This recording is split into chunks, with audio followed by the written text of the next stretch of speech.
Բարև ձեզ սիրելի հայրենակիցներ, ձեզ հետ է Էդվարդ Անտինյանը։ Ողջունում եմ ձեզ Համայնայության մայրաքաղաք Երևանից։ Այսօր հունիսի 15-ն է 2026 թվական։ Ասելով հունիսի 15, ես վերջերս անընդհատ ասում էի, որ ես 66 տարեկան եմ, բայց այսպես հարցերը ի վերջո այնքան ասեցի, վերջի գիտեիք կատակ եմ անում, այսօր հենց այդ օրն է, որ այդ 66-ը լրացավ, ասեմ, որ լի եմ վճռականությամբ, ինչքան ուժ էներգիա ունեմ, ինչով կարող եմ օգտակար լինել իմ ազգին ու պետությանը, իմ համեստ ուժերի ներածի չափով և ամենից կարևոր նաև համարում եմ, շատ-շատերն ասում են, որ այս ժողովուրդը այսպիսին է, այնպիսին է և այլ, ինչ իմաստ ունի սա, ես ասում եմ, իսկ ես այդ ժողովրդի մի մասն եմ ու չեմ տարբերվում,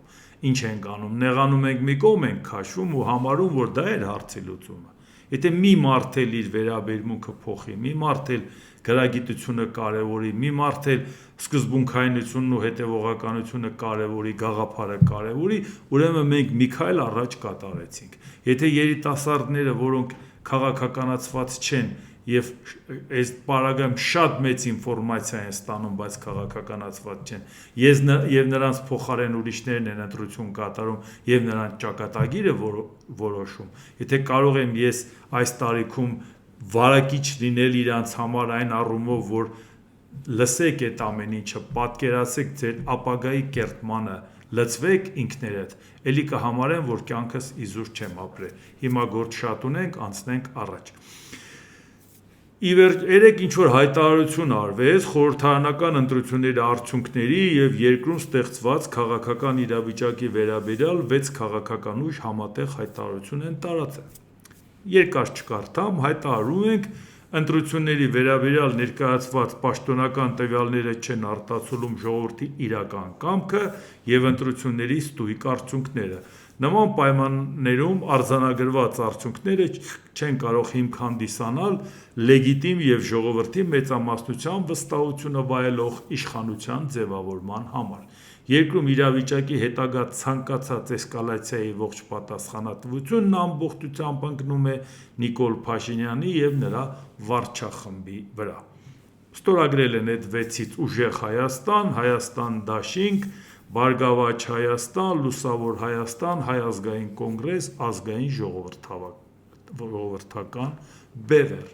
Էնպես չի, որ մնացած ուժերը բոլորը լեգիտիմ են ճանաչել ընտրության արդյունքները, բայց ինչու են 6 հոգի ստորագրել։ Այդ 6 հոգին, որոնք ստորագրել են և մեղադրում են իշխանությանը, իհարկե, ես էլ եմ առիթ ունեցել ասել, Հայաստանի շնորհապետական կուսակցության նախագահ Գուրգեն Սիմոնյանն էլ ասել վերաբերմունքը ընտրությունների հետ կապված, բայց սա ուրիշ հարց է։ Մենք ասում ենք ընտրությունների հետ կապված վերաբերմունքը, բայց նույն Ուժեղ Հայաստանը, երբ որ ասում էր հունիսից արդեն իշխանությունը մենք ենք, պարոն վարչապետով էին դիմում և ժողովրդին ասին մենք ենք այդ հարցը լուծելու, երբ որ ցուցակի առաջին համարը վերջի բանավեճի ժամանակ առաջի դեմքերի ասեց ինչ եք Փաշինյանի հետ տենց բաներ խոսում 3-4 օր հետո նա չի լինելու և այդպես ժողովրդին ասում էին, որ այո 3-4 օր հետո տուն ենք ուղարկելու, այդպես գողացակ այլընտրանքի ձայները, մեր ժողովրդի ապագայի ձայները, եթե որևէ մեկը այս հայտարարությանը միանում է, սա միակողմանի հայտարարություն է։ Եվ մենք հավասարապես ասում ենք դուք տեմպը տվեցիք, դուք գողացաք, իշխանությունն առիթն օգտագործեց, ասեց Հայաստանը տանում են, տանից դուրս եկածները գնացին Փաշինյանին ընտրեցին, որ չտանեն, ամբողջ ընտրությունը երկուսով պասերով գողացաք մեր հասարակության, մեր սերունդների, գալիք սերունդների ապագան։ Եվ հիմա դրանից հետո միանալ մեկին, մյուսի դեմ, առնվազն լուրջ չի ժողովրդյան։ Ու պետք չի դա ցույց տալ, որ դուք ժողովրդավարության համար եք պայքարում։ Ժողովրդավարության համար պայքարում եք, որ Սամվել Կարապետյանը դառնա վարչապետ։ Էդ է ձեր պատկերացրած ժողովրդավարությունը։ Չէ, ժողովուրդ ջան, դուք ուղակի այն կողմն ու այնպես չի ընտրություններից առաջ դուք ձեր համակրանքը ցույց չէիք տվել Սամվել Կարապետյանի նկատմամբ, այս ուժերը, որոնք ստորագրել են, էլի։ Այսինքն ես ուզում եմ ասեմ, որ իհարկե Հայաստանի շնորհապետական կուսակցության անունից ես լիազորված չեմ որևէ հայտարարություն անել։ Ես իմ անձնական կարծիքն եմ ասում։ Կուսակցության կարծիքը Գուրգեն Սիմոնյանը ներկայացրել է եւ ելի կներկայացնի, դա չի խնդիր։ Ես ներկայացնում եմ իմ կարծիքը այս երևույթի հետ կապված։ Այո, եթե դուք գտնում եք, որ այս իշխանությունը լեգիտիմ չի, այս ընտրությունները լեգիտիմ չեն, չմոռանանք, որ այս իշխանությունն էլ ասում է դուք լեգիտիմ չեք եւ տեսեք ինչ է ստացվում։ Ասում է, եթե դուք խորհրդարան չգաք, ինչու եք գալիս եւ այլ, գալու եք, տեսեք ինչ ենք դնելու ձեր գլխին, չգաք, որպեսզի 100% լեգիտիմ է։ Այսինքն իշխանությունը հրապարակային ասում է, որ ես ընդդիմությանը չեմ ճանաչում որպես լեգիտիմ, բայց օրենսդիրն ինչ է ասում։ Անկախ ընտրության արդյունքներից, եթե խորհրդարան անցնի 2 ուժ, պարտադիր պետք է լինի 3-ը, իրավունքի ուժով պետք է անցնի 3-ը, ամենաբարձր ձայն ստացած։ Բացի դրանից, եթե որևէ մի ուժ ունի բավական շատ ձայն, ապա խորհրդարան անցած ընդդիմադիր ուժերը առնվազն պետք է ունենան առնվազն 1/3, այսինքն 33% գումարած 1 մանդատ։ Այսինքն ինչ է ստացվում։ Օրենսդիրն է պահանջում, որ խորհրդարանը ունենա ընդդիմություն եւ կոնկրետ չափն էլ սահմանում է։ Եթե ընդդիմությունը այդքան ձայն չստանա, մանդատները ավելացվում, որ ինքը այդ չափը ապահովի 1/3 գումարած 1 մանդատ։ Իսկ այսօր իշխող քաղաքական ուժն ասում է, ես ձեզ չեմ ճանաչում, դուք լեգիտիմ չեք։ Այսինքն նա դրանով ասում է, որ ես մերժում եմ օրենքը։ Օրենքը պարտադրում է, որ խորհրդարանում լինի ընդդիմություն։ Շատ վատ է, որ այս ընդդիմությունն է։ Այդ ես կարող եմ ասել, այս ընդդիմությունն էլ իշխանությունից ոչ պակաս ձայներ գողացան մեր հասարակությունից։ Դա իմ գնահատականն է։ Բայց եթե իշխանությունն է այդ գնահատականը տալիս, ուրեմն ընտրությունը չի կարող լեգիտիմ լինել այս, որովհետև ինքը չի ճանաչում այն ընդդիմությանը, որը օրենսդիրը պարտադրում է, որ ճանաչես։ Վերջ։ Հիմա մենք ունենք սա, այս ընդդիմությունը ինչ էլ անի կալանավորելու են, խորհրդարանում գնա ելույթ ունենա, ասեն սուս մնացեք այ ոչ լեգիտիմներ, խորհրդարան չգնա փողոցում ոչ մի բան չի անելու, այսինքն մենք այս ընդդիմությունից ոչինչ սպասելիք չունենք, ժողովուրդ ջան։ Եթե որևէ մեկը սպասելիք ունի, չգիտեմ ինչից։ Ինչ է ակնկալում, որ իրանք ինչ են մի կարճ ժամանակ հետո տեսնելով, որ այս ընդդիմությունը, որ հունիսի 7-ից արդեն իշխանափոխություն էր խոստանում եւ լուրջ ծրագրերով ողողել էր ամբողջ երկիրը, տեսնելով, որ ոչինչ չստացվեց, ժողովուրդը հերթական անգամ հիասթափվելու է, մի կողմա քաշվելու, ասի հերթական անգամ խաբվեցինք, այն մարդ էլի ամեն մեկը եկավ իր համար խաբեց, բայց մոռանում են, որ իրանք որոշեցին, որ խաբվեն։ Եթե մարդը որոշում է խաբվել, նրան խաբողներ միշտ կգտնվեն։ Եվ դրա համար հիմա առավել եւս խնդիր է առաջանում, որ խորհրդարանից դուրս արտախորհրդարանական ուժերը կարողանան բավարար չափով հասարակական աջակցություն ունենալ եւ խնդիրներ բարձրացնել, այդ խնդիրներն առաջ տանել։ Եվ դա վերաբերում է ցանկացած հարցին։ Վերաբերում է անգամ նրան, որ այո, եվրոպական կառույցները վախենալով դրան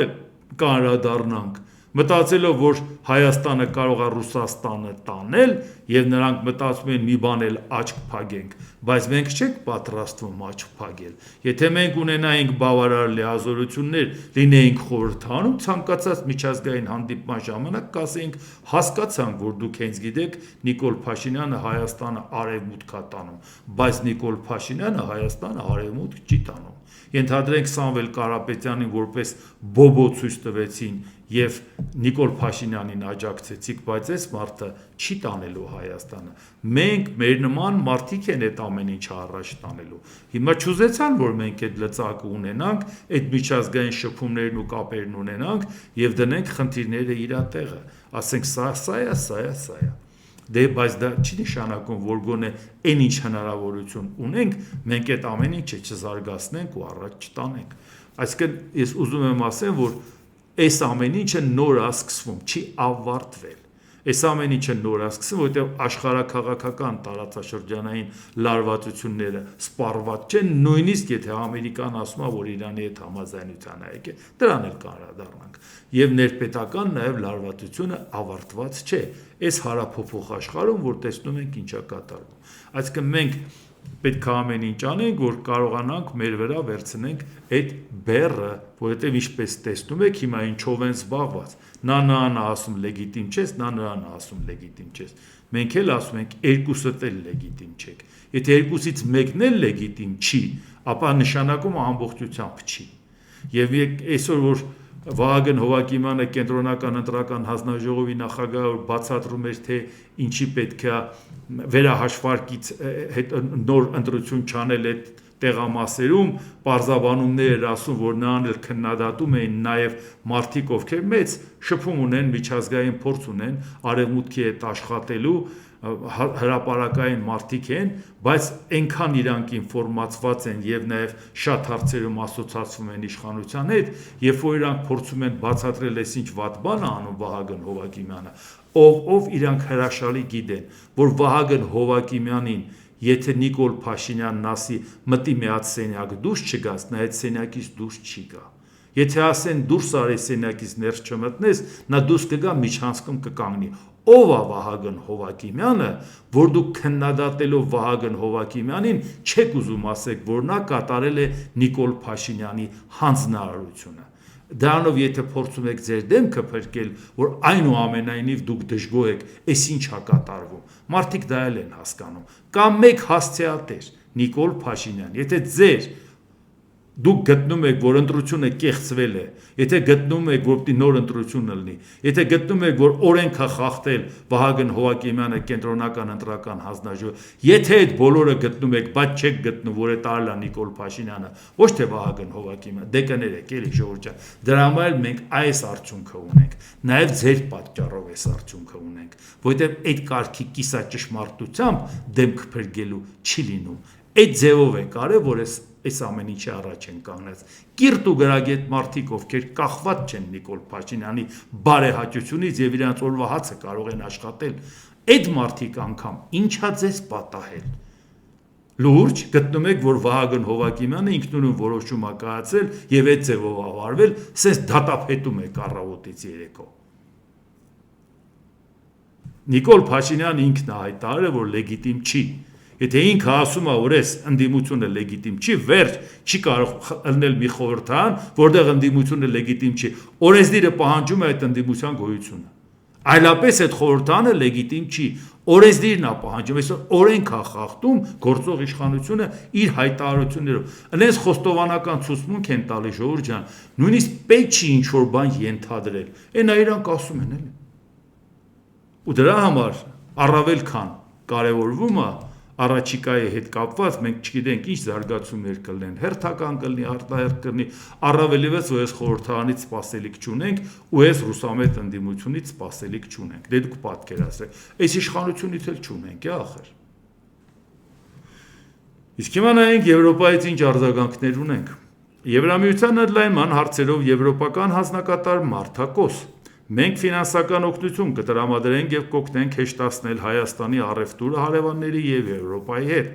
Ռուսաստանը շարունակում է ուժեղացնել ճնշումը Հայաստանի վրա, փորձելով շեղել երկիրը վերջին ընտրություններում ժողովրդի կատարած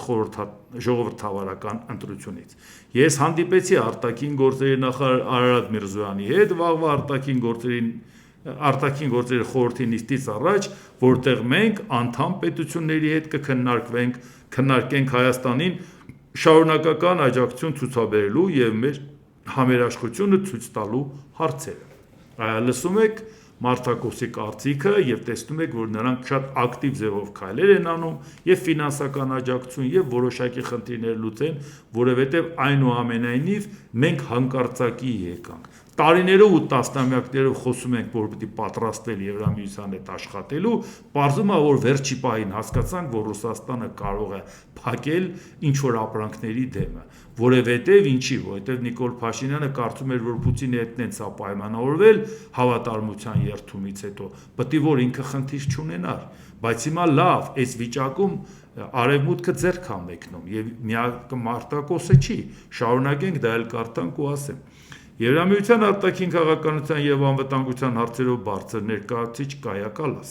Լյուքսեմբուրգում Եվրամիության երկրների արտաքին գործերի նախարարների խորհրդի նիստին կքննարկվեն նաեւ Հայաստանին աջակցության միջոցները։ Նախ մենք կսկսենք Հայաստանի վերաբերյալ աշխատանքային նախաճաշով։ Մեզ կմիանա Հայաստանի արտաքին գործերի նախարարը։ Նրանք հենց նոր ընտրություններ են ունեցել եւ մենք տեսել ենք Ռուսաստանի կողմից իսկապես աճող ճնշումը, փոխելու նրանց ուղին։ Ահա թե ինչու մենք պետք է աջակցենք նրանց, որպեսզի լինեն դիմացկուն, այդ պատճառով մենք նաեւ քննարկում ենք նախարարի հետ, թե ինչ կարող ենք անել ավելին նրանց օգնելու իրենց ճանապարհին, ասել է Կալլասը։ Հիմա նայենք Շատ դեպքերում հարց է առաջանում, մարդիկ ասում են, այ դուք ասում եք Եվրոպա, բայց տեսեք մենք Ռուսաստանի հետ լավ ենք, սանկցիաներ ա կիրառում, էս անում են։ Ասում ժողովուրդ ջան, մի հատ հասկանան։ Եվրոպան հիմա իր անվտանգային հարցը լուծում է, ու բարեբախտաբար կարճ ժամանակ հետո մենք կարող ենք ասել Եվրամիությունը որպես ռազմաքաղաքական եւ տնտեսական տիրույթ։ Այսինքն չենք տարանջատի ՆԱՏՕ-ն, Եվրամիություն եւ ՆԱՏՕ, էլ է որ ռազմաքաղաքականը ՆԱՏՕ-ն է։ Հիմա եւ դրան զուգահեռ մենք ունենք ԵԱՏՄ։ Այս պարզ հարց եմ տալիս։ Դուք գտնում եք, որ Եվրամիությունը եւ ԵԱՏՄ-ն իրենց քաշային կատեգորիաներով ԵԱՏՄ-ն է մեզ համար ձեռնտու, թե Եվրամիությունը։ Ասեք, քաշ է։ Հայաստանը անկախ պետությունը ընտրություն պետք է կատարի։ Ցուցանիշները նայեք ու ասեք։ Այնտեղ մեծ ինչպես կզգանք, այնտեղ մեծ։ Ասում են, հա մենք հասկանում ենք, որ Եվրոպան ավելի լավ է, բայց դուք չեք վախենում, հա, մի րոպե։ Այսինքն դուք ուզում եք ասեք, որ մենք պետք է վախենանք Ռուսաստանից, այդ համար պետք է ավելի մոտենանք։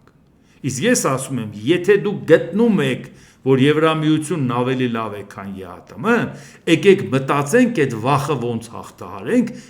ռիսկերը ինչպես գնահատենք եւ ռիսկերը ինչպես օգնենք, որ իշխանությունը կառավարի, որտեղ մենք չենք իշխանություն, որ դա անենք։ Հրապարակային խոսքով, պարզա ուրիշ ձևի օգնության ոչ լծակ ունենք, ոչ էլ անհրաժեշտություն ունենք իրանց օգնելու։ Աշկերներս է չուռել իրանց համար։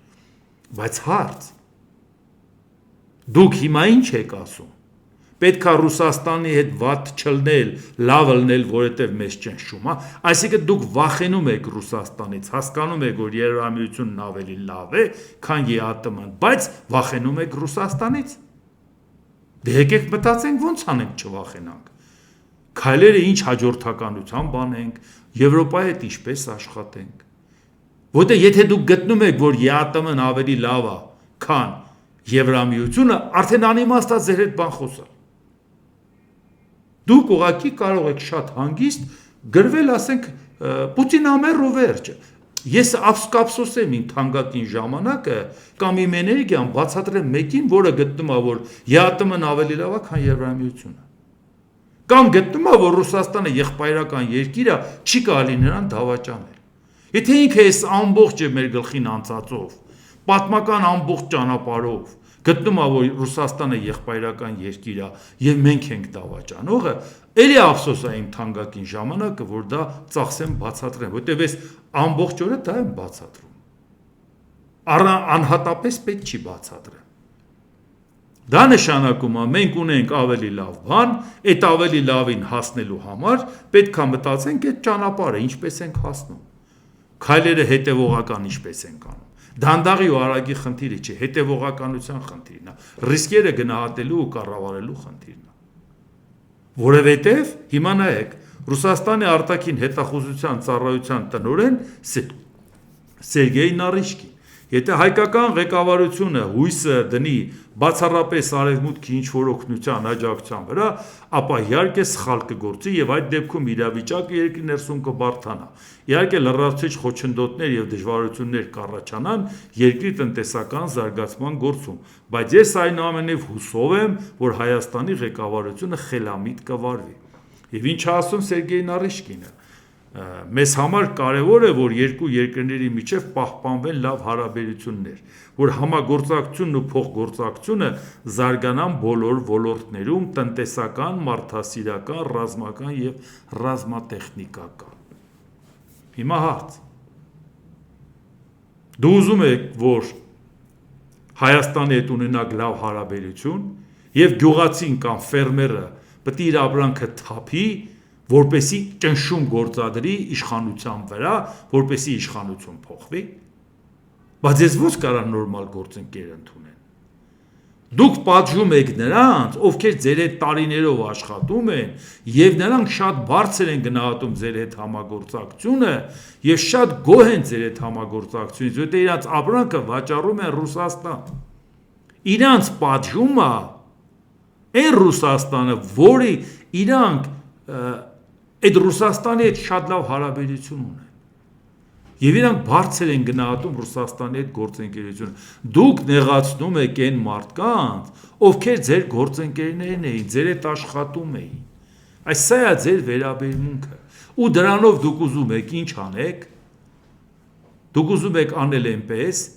որ ժողովուրդը ոտի կանգնի իշխանության դեմ։ Հիմա ես պարզ հարց եմ տալի։ Տոտալիտար Ռուսաստանում ապրող ինչ որ կառույցի ղեկավար կանգնում է եւ ասում է, որ եթե ժողովրդի հետ ոտի հանենք ժողովրդին, նրանք դուրս կգան իշխանության դեմ, լուրջ եք ասում։ Այսինքն եթե Պուտինը հիմա սխալ պատերազմ է սկսել Ուկրաինայում, 5-րդ տարին է Ուկրաինայում կռվում է։ Ժողովրդին որևէ մեկը կարողանում է ոտի հանի, որ կանգնի ասի, «Էս ինչ է քո արածը։ Ինչ ես ուզում դու մեր երկրից։ Տար այդ երեխեքին կոտորեցիր։ Դոնբասի մի քանի կիլոմետր ավերած հողի համար էս պատերազմը շարունակում։ Բացատրի ինչ է քո ուզածը, որ Ուկրաինան ՆԱՏՕ-ի անդամ չդառնա, 1100 կիլոմետր ցամաքային սահման Ֆինլանդիայով ՆԱՏՕ-ի անդամ դառնար։ Ծովային սահմանն է Բալտիկ ծովի մյուս կողմը Շվեդիան, որը շատ ավելի վտանգավոր դիրք ունի Ռուսաստանի համար, որովհետև Պետրոսը պատուհան բացեց դեպի Եվրոպա, Պուտինը պատուհանը փագեց դեպի Եվրոպա, որովհետև հիմա Բալտիկ ծովում ինքը տնվորի կարգավիճակով է։ Հանկարծ մի բան են չարեց, կարող են նավերը առևանգել, կարող են կալանել նավերը եւ այլ հազարով մի խնդիրներ լուծել։ Չգիտես ինչ արեցիր։ Ուկրաինայի դեմ էիր պայքարում։ Այս ամեն ինչը քո տնտեսության վիճակը պարզ չի, ինչ են մեզ առաջարկում ռուսական ազդեցության տակ գտնվող մարդիկ ինչ։ Եվ իսկ այսօր Եվրոպան եթե ինչ որ չափով էլ օգնում է, կարող է ավելին օգնել, բայց մենք պետք է որակյալ ապրանք ունենանք։ Այո, պետք է դրա ուղղությամբ աշխատենք։ Քանի անգամ ենք ասել, եթե որակյալ մրցունակ ապրանք չունենանք, իսկ ռուսական շուկա չենք մտնի։ Նոր է չէ Ռուսաստանը այս սանկցիաները կիրառում, բայց դրանից առաջ այս մասին չենք խոսել։ Նոր ենք խոսում։ Այո, Եվրոպայի համար Հայաստանին օգնելը մի մեծ թիվ չի, մի մեծ ծախս չի։ 450 միլիոնանոց շուկայի համար լա Մեծ Բրիտանիան էլ գումարած, որը Եվրամիության անդամ չի, բայց շատ սերտ համագործակցում է։ Այդ ինչ պրոբլեմ ունենք մենք։ Եթե մարդիկ պատրաստական են մեզ օգնելու։ Այնպես որ Ժողովուրդ ջան, այս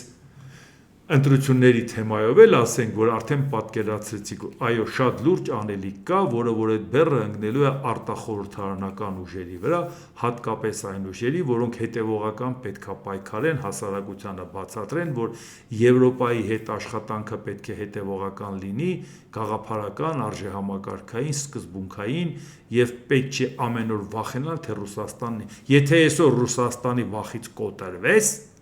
Ռուսաստանի ավելի ստրկական կախվածության մեջ է ընկնելու եւ դա ցանկանում է քո երկրի ներսում խորհրդան մտած ընդդիմությունը, հասկանում եք։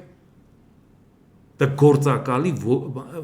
մտածելակերպ է, Ժողովուրդ ջան։ Ինձ պետք չի որ նրանց բռնենք տենան գործակալա թե չէ։ Միայն գործակալի հոգեբանություն ունեցող մարդը կասի, այ դու մեզ դրսից ճնշի, որպեսզի մենք կարողանանք ներսում իշխանությունը վերցնել։ Դա քաղաքական գործակալություն է, էլի։ Էլ ոնց է ալնում դա։ Ձերին փաստաթուղթ պետք է բռնենք, որ իմանանք։ Իսկ հիմա նայենք, որովհետև Իրանի հետ կապված էլ հարցեր կա, բայց մի բանի անդրադառնամ, անընդհատ չի ստացվող, բայց շատ կարևոր է, էլի Կանադայի վարչապետ Մարկ Քարնին հայտնել է, որ մեծ տերությունների գլոբալ մրցակցության պայմաններում փոքր եւ միջին պետությունները չպետք է պայքարեն ԱՄՆ բարեհաճության համար, այլ դրա փոխարեն կարող են ուժեղացնել իրենց ազդեցությունը, միավորվելով դաշնակիցների հետ եւ ձևավորելով ուժի այլընտրանքային կենտրոններ։ Սա վերաբերում է նաեւ մեզ, այնպես չի որ մենակ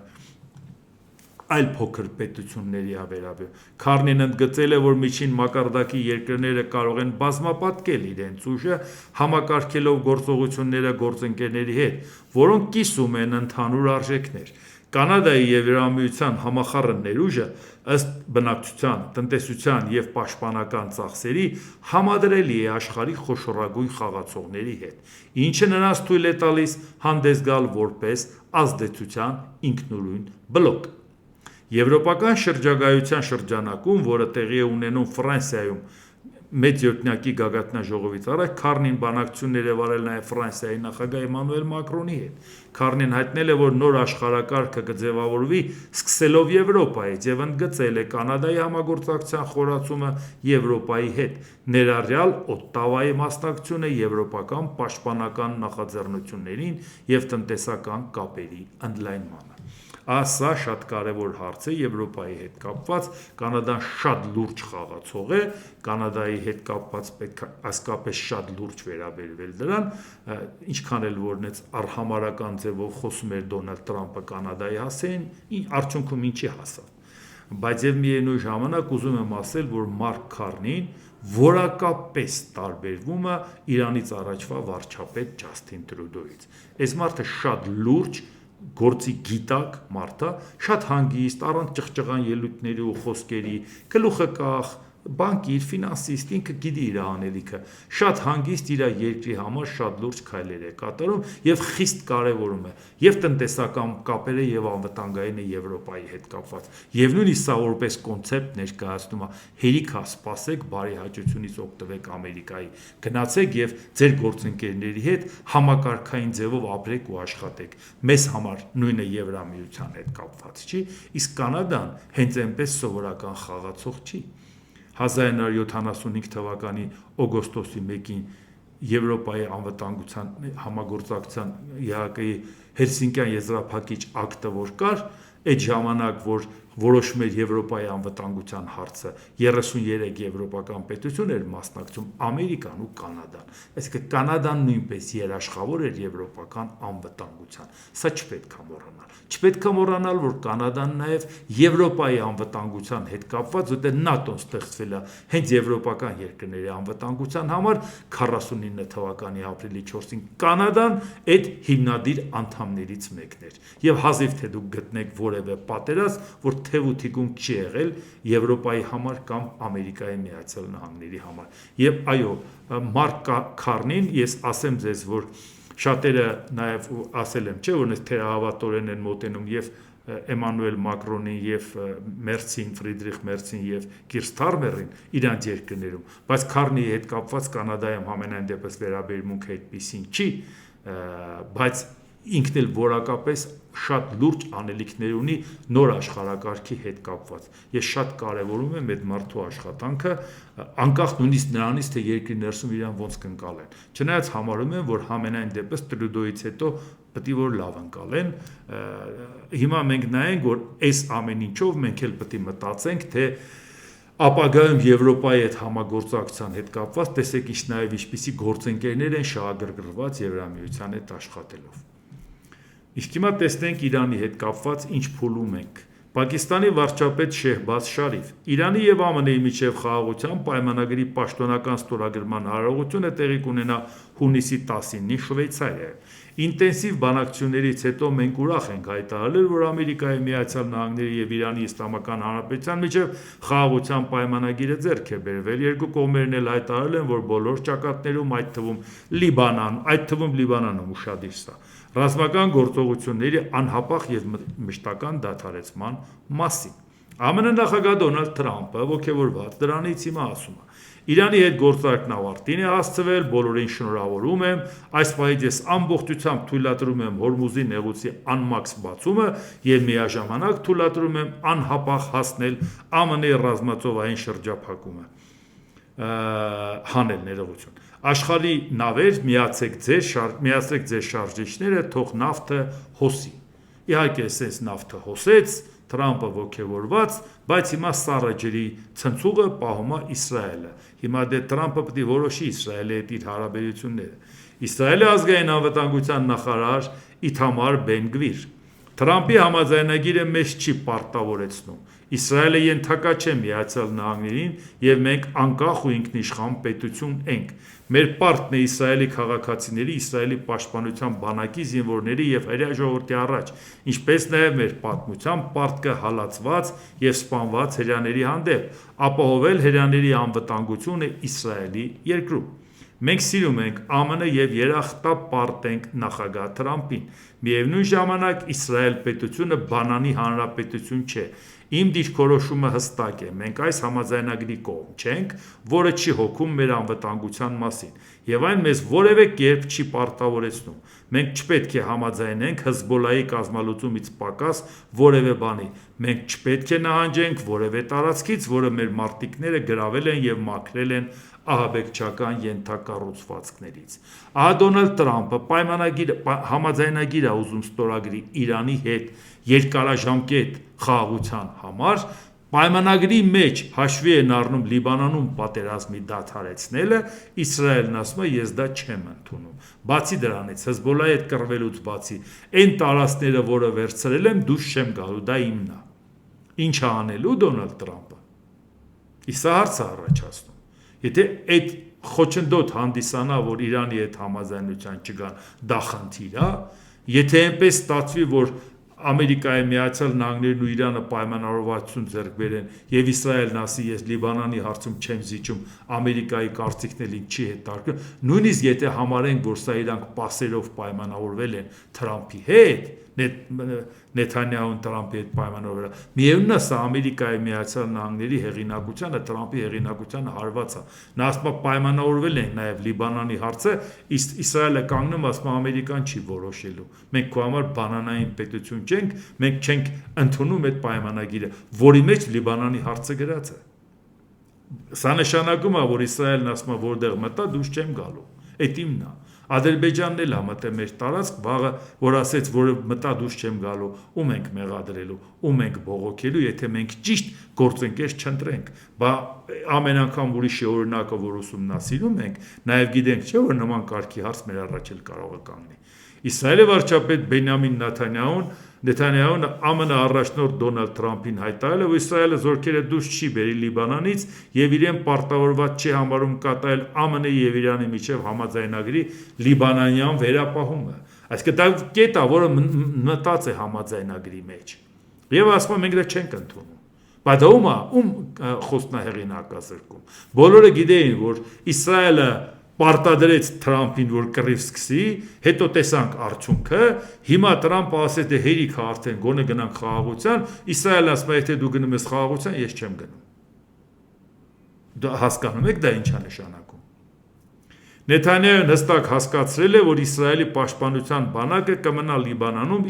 իր ներկայումս զբաղեցրած դիրքերում եւ կշարունակի գործել Հեզբոլլահ շարժման կողմից եկող սպառնալիքի դեմ, ներառյալ ահաբեկչական ենթակառուցվածքների ոչնչացումը եւ Իսրայելի վրա ցանկացած հարձակման արձագանքելը։ Բայց ինչպես տեսնաք, այն ձևակերպման մեջ նախարարի ասում էր, որ նույնիսկ Հեզբոլլահի հետ եթե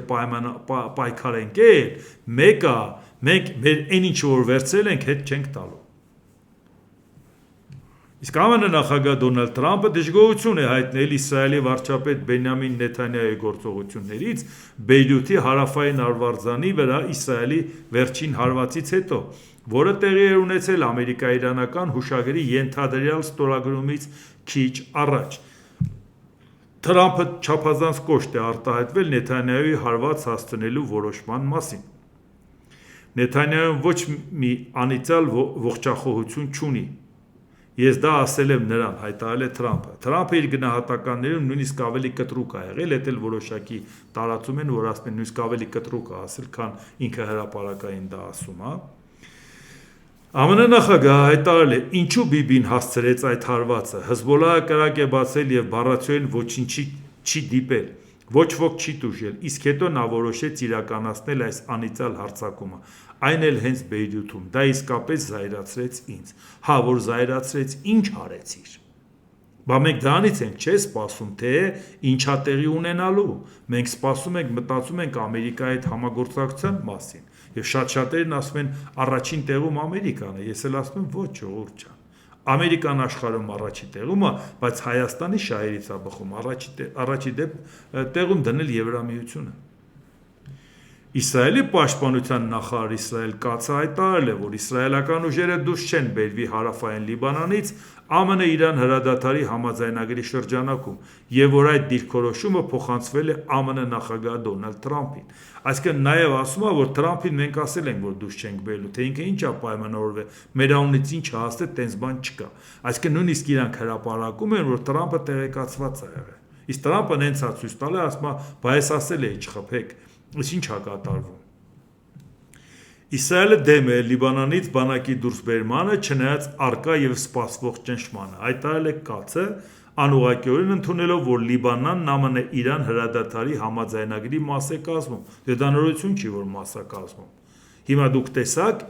այն խաղաղությունն է, որը հիմա Թրամփը խոստանում է։ Այն խաղաղությունն է, որին մենք էլ ենք սպասում։ Խաղաղություն, որին ողջունել է նաև Նիկոլ Փաշինյանը։ Բայց մենք հասկանանք, մենք մոտ ենք դրան, կամ արդյոք դա ճիշտ ճանապարհով է գնում։ Իրանի արտգործ նախարարության ներկայացուցիչ Էսմայիլ Բաղայի տարածաշրջանում այլ մասնակիցների եւ ԱՄՆ դաշնակիցների կողմից համաձայնագրի ցանկացած խախտման համար պատասխանատվությունը կրելու է ամերիկյան կողմը։ Իրանը Ամերիկային ասում է Իրան-Իսրայելի հարացի համար էլ ես դու պատասխան տալու։ Մերձավոր Արևելքում չեն հավատում, որ Իսրայելը շահագրգռված է տարածաշրջանում կայունությամբ եւ կարող է որևէ գործողություն ձեռնարկել առանց ԱՄՆ-ի հետ համակարգման, ուստի ողջ պատասխանատվությունը կրում է հենց Վաշինգտոնը։ Սա էլ Իրանի արձագանքը Ամերիկայի ասածին, Պակիստանի վարչապետի ասածին եւ Իսրայելից հնչած տարբեր տրամաչափի պաշտոնյաների հայտարարություններին։ Այսինքն դերստեղ լավատեսության համար այդքան էլ մեծ հիմք չկա, որտեղ ցանկացած պահի կարող է իրավիճակը լարվել, որովհետև ինչպես տեսնում եք, խնդիրը համարում են լուծված չէ, թե Իրանը, թե Ամերիկան, թե Իսրայելը։ Իսրայելը առավել եւս, որ համարում է Թրամփից հետո ինքը խնդիր է ունենալու։ Իսկ ԱՄՆ փոխնախագահ J.D. Vance այն դեպքում, եթե իրանցիները պետք է պահպանեն այդ գործարքի պայմանները, դա արմատապես կփոխի Մերձավոր Արևելքն առաջիկա 50 տարիների ընթացքում։ Դա վերջ կդնի պատերազմին, դա Մերձավոր Արևելքն ավելի գրավիչ կդարձնի ներդրումների համար։ Սա կնշանակի բարգավաճում եւ էներգակիրների գների իջեցում ամերիկյան ժողովրդի համար։ Իհարկե, ժողովուրդ ջան, շատ տարօրինակ է Մերձավոր Արևելքում 50 տարով խաղաղություն, J.D. Vance-ը ընդհանրապես Մերձավոր Արևելյան պատմությունից գոնե մի փոքր, գոնե մի նախադասություն կարդացած է, կամ Ամերիկայի հետ փոխհարաբերությունը Մերձավոր Արևելքում, ինքը ընդհանրապես տեղյակ է։ Հասկացանք Նիկոլ Փաշինյանի հետ հանդիպել ես ու ասում ես մենք այն ինչ որ անում ենք 50 տարով, հետո տեսավ չէ որ 50-ն ասեց նենց արձագանքը չեղավ, թե ոնց է 50 տարի խաղաղություն բերում, ասեց 100, հետո ասեց 500, հետո ասեց 1000, դե մտամճի չասենք որ։ Հիմա հասկացում ա չէ որ J.D. Vance-ը վերջերս հանդիպել է Նիկոլ Փաշինյանի հետ, որովհետև ասել Մերձավոր Արևելքում 50 տարով խաղաղություն, Տեր Աստված, ինչ աստիճանի պետք է անտեղյակ լնես քաղաքականությունից ու Մերձավոր Արևելյան պատմությունից, որ նման անպատասխանատու բան ասես, ընկեր ջան։ Ու այդ Մերձավոր Արևելքի խաղաղությունը մենակ Իրանով է պայմանավորված։ Եթե Իրանը ցանկանա խաղաղություն լինի, Մերձավոր Արևելքում խաղաղություն կլինի։ Լուրջ։ Եթե այս խելքով են աշխարհի հարցերը լուծում, ժողովուրդ ջան, շատ անհանգիստ եմ մեր աշխարհի համար։ Շատ ահավոր անհանգիստ։ Եթե այս խելքով էլ էս մարդը ցանկանում է հաջորդ ընտրությանը նախագահ դառնա, քանի ժամ գիտեք, որ Մերձավոր Արևելքում պատերազմ չի եղել կամ լարվածություն չի եղել, ու դրա հարցի լուծումը Իրանի հետ պայմանավորվածությունն է, ու վերջ, էլ խնդիր չկա։ Դե դուք պատկերացրեք, թե ովքեր են լուծում մեր խնդիրները մեր երկրի հետ կապված, ժողովուրդ ջան։ Հիմա դրա համար շատ ավելի կարևոր է, որ մենք հասկանանք մեր անելիքները, որովհետև հիմա տեսնում եք, այսինքն այս խաղաղությունով պայման, հիմա տեսնում եք ինչ ակտիվ Ադրբեջանը քննարկում Ալիևը պարբերաբար անդրադառնում է հիմա հերթական համաժողովում խոսում թրիփի կարևորության մասին, Ադրբեջանի մի հատվածը մյուսի հետ կկապվի եւ այլ, շատ ոգևորված, որովհետև բոլորը հասկանում են, որ նաև ինքը հատուկ ընդգծում է, որ Ամերիկայի Միացյալ Նահանգների այսօրվա նախագահի ջանքերով այդ ամեն ինչը տեղի ունենում, համենայն դեպս ցույց տալով, որ դա իրանց մեջ ձեռք բերված պայմանավորվածության արդյունքում է, որ մենք դա ունենք, մենք դա լավ գիտենք, բայց եւ միևնույն ժամանակ մտածում ենք, որ ինչքան ուզում է Ադրբեջանը ճնշում գործադրի կամ լավ գործընկեր լինի Ամերիկայի համար, միևնույնն է Իրանը վտանգավոր է նաև Ադրբեջանի համար, որովհետև պատահական չէր, որ Իրանից երբ որ ասեցին, որ հարավային Կովկասը իրանց կենսական շահերի տիրույթ է, կոնկրետ նաև մեղադրական տոնով Իրանից խոսացին նաև հարավային Կովկասի 3 երկրների մասին, իհարկե մի քիչ դժվար եմ պատկերացնում, թե այդտեղ Վրաստանն ինչ կապ ուներ, բայց ուղղակի ուզեցավ հասկացնել, որ իմացեք այդ ամբողջությամբ մեր կենսական շահերի գոտին է եւ այդ պարագայում ուշադրություն դարձրեք, որ դուք էլ խնդիր կունենաք Ադրբեջան, դու էլ խնդիր կունենաս, շատ չոգևորվես Ամերիկային ստեղ մտցնելու հարցում, դրա համար մեկ անգամ եւս ուզում եմ ասել, համաձայնության չեկան Ամերիկայի հետ կամ դա շատ փխրուն համաձայնություն եղավ, մենք խնդիր ենք ունենալու Ամերիկայի հետ լուրջ ծրագրեր անելու հարցում, համաձայնության եկան եւ Իրանը կանգնում ասում է, եթե Լիբանանի հարցը չլուծեք չի լինելու, վաղը իսկ Լիբանանը նայեք եւ Իրանը նայեք, վաղը մյուս օրը կանգնի ասի, գիտես ինչ, իմ կենսական շահերի տարածքում դու պետք է տենց ակտիվ չլնես ու ես վստահ չեմ, որ Դոնալդ Թրամփը հանուն նավթը իր ձեռքը գցելու կամ գլուխը գովելու, որ վերջապես հաղթանակ տոնեցինք, եկանք համաձայնության նախկին նախագահներին չհաջողվեց, իրան հաջողվեց, ինքը չի ստորադասի Հայաստանի շահերը, առավել ևս, որ Հայաստանի հետ ինքը որևէ պայմանավորվածություն չունի անվտանգային հարցերով։ Մենք ընդհանրապես ենթադրում ենք, որ թրիփը կարող է նաև մեզ համար անվտանգային կոմպոնենտ ապահովի, նույնիսկ այն բանից հետո, եթե տեսնում եք արաբական երկրներում ամերիկյան բազաների հետ կապված ինչա կատարվում, որպեսզի Իսրայելին հարվածի, առաջինը հարվածում է ամերիկյան բազաներին, նախ ավելի խոցելի են եւ երկրորդ Ամերիկայի այդ բազաները չօգտագործեն իր հրթիռների եւ դրոններին օդում խփելու համար։ Մենք այս ամեն ինչը տեսնելուց հետո, եթե էլի sense սիրողական մակարդակի պետք է պատկերացնենք, որ ամեն ինչ լավ է գնում, դրանից էլ անհանգստանում ենք, էլի ժողովուրդ ջան, թե ովքեր են մեր երկրի ճակատագիրը տնօրինում, ել չեմ ասում լա աշխարհին էլ տեսնում եք ինչա կատարում։ Դե ինչ, այսօր այսքանը, եթե հավանեցիք սեղմեք լայք կոճակը, բաժանորդագրվեք այդ Վարդանտինյան YouTube-յան ալիքին, սեղմեք զանգակ կոճակը, գրեք մեկնաբանություններ, գրեք հարցեր, դիտեք եւ դատեք ինքներդ։ Շնորհակալություն։